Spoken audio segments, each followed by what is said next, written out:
Hello, it's the governor. How are you doing? Coming to you here August 17th and bringing a weekly lesson for Thinking with the Big Head. And we're talking about watching your words. Now, we have some source material. It's going to be coming from 48 Laws of Power written by Robert Greene. Law 16 states use your absence to increase your presence. And what we're going to be talking about here is just how to use actions to express when we're upset as compared to words. Words are very, very dangerous, especially in the hands of a woman. And so we want to always be mindful of what it is that we say so that we don't say things that can, one, be misconstrued, and two, that can be used against us in the future. Always want to be mindful of what it is that we're saying. So, what we talk about in this piece here are different ways that we can go about separating ourselves from the situation, and by purposely and tactfully separating ourselves from the situation when we're upset, we can gain a presence in the situation. Prime example: you're about to engage in an argument because you're trying to prevent it, or the discussion is getting kind of heated. Once you've stated your point, you can state your point one last time and then cut the situation off right then and there, and just leave them with that thought. And then there is nothing else to say. Like, they cannot, because what will end up happening is, in the course of the conversation, you're going to end up saying things that you probably will regret and that are really unnecessary, and you're only going through them because she's just trying to throw you off guard. So, one thing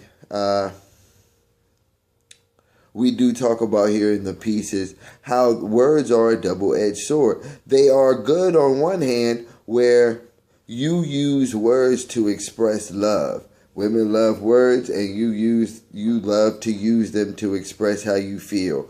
You write them down, notes, poems, little verses from songs, little tidbits here and there of, this is why I like being around you. This is why I appreciate you. These things will get you very far.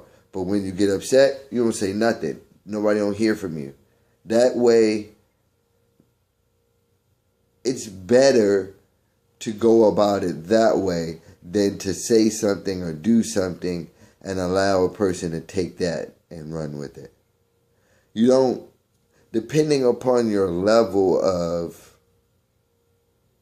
the level that you're playing on. If you're on a novice level, then, you could just walk away from the situation like it's nothing. But if you're playing on a higher level, you're just more tactful. Like, you might go sleep in another room purposely for a couple of days, or you just, go out of your way just not to talk to them. Not to even look at them. But when it comes time to apologize, this, and the third, you'll go ahead and verbalize that stuff. And if she presses you, like, you know why you're upset, you know why you're mad. So what you're able to do, is you're able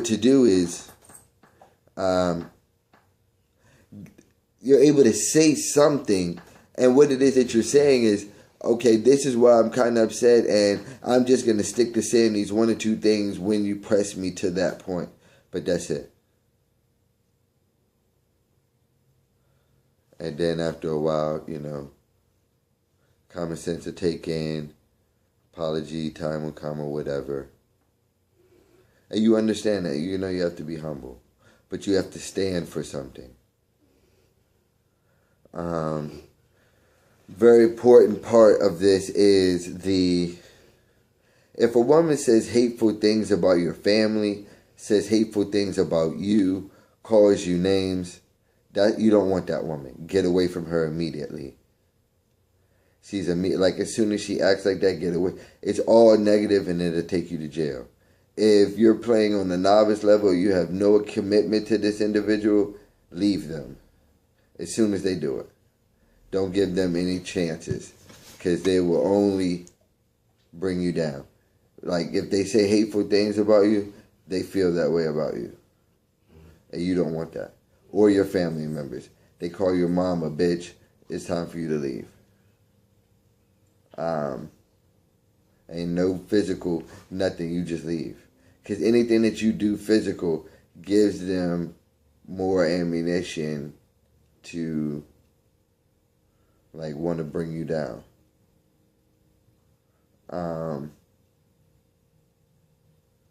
When you're upset, you just can't win with words.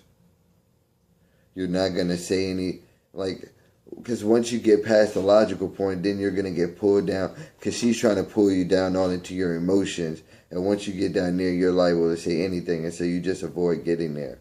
Once you see yourself getting past explaining logic, then leave.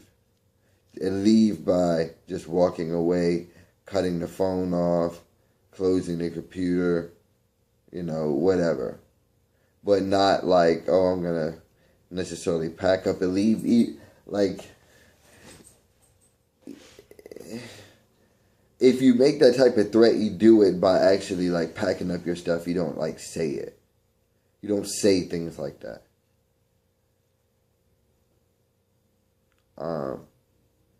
And time can do more. Like the presence of you not being around or the presence of you not saying something.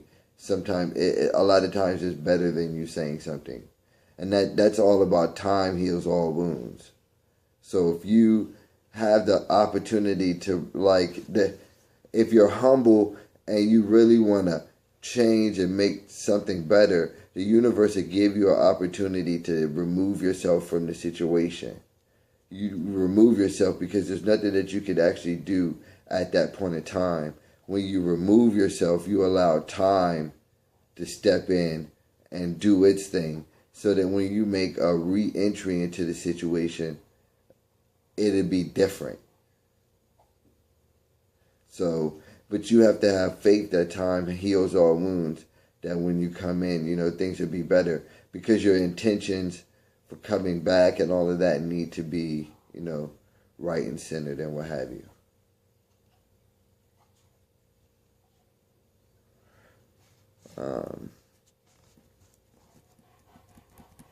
Just want to make sure I have everything.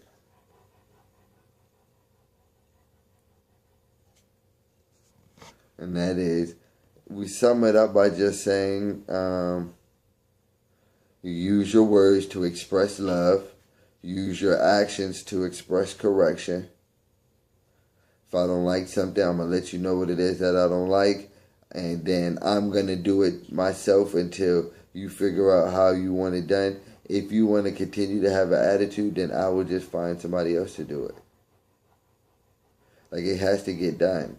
And if you don't want to do the job, there's somebody that's, because of I'm thinking with the big head teachers, I understand who I am. I understand the greatness of who I am. If you don't want to do the job, I know somebody who can do the job or who will do the job. The job has to get done. And so I'll get them to do the job. Since you want to have an attitude, you want to act like this, that, and the third, I'm going to say that, and then I'm not going to say anything else. There is no more talking. There is nothing else. I'm hanging up. I'm hanging out. Cut the phone off. Walked in the woods. It's better. It's mental toughness. Like this is, if you want to know what it feels like to be Drew Brees or Peyton Manning in the game or whatever, that's what it feels like. It feels like that. It feels like being in the game and things are getting heated and you're like, oh, time to walk away. That's Drew Brees or Peyton Manning, like, oh, audible to play. Oop, throw the touchdown. I just walked out the door. Now you're steaming mad, and guess what? I'm going to be gone. But I'm not like going anywhere. I'm gonna be back. You know, nothing to do nothing stupid. But you know that I'm mad. And you know that when I come back, things are gonna be different. And you'll just see.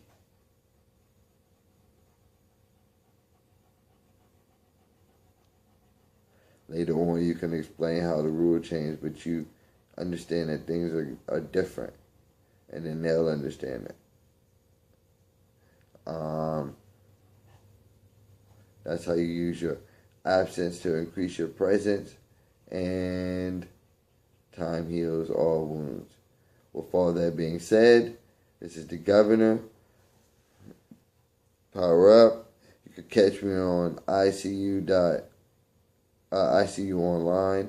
That's EYE, the letter C, the letter U, online.com. Have a great week.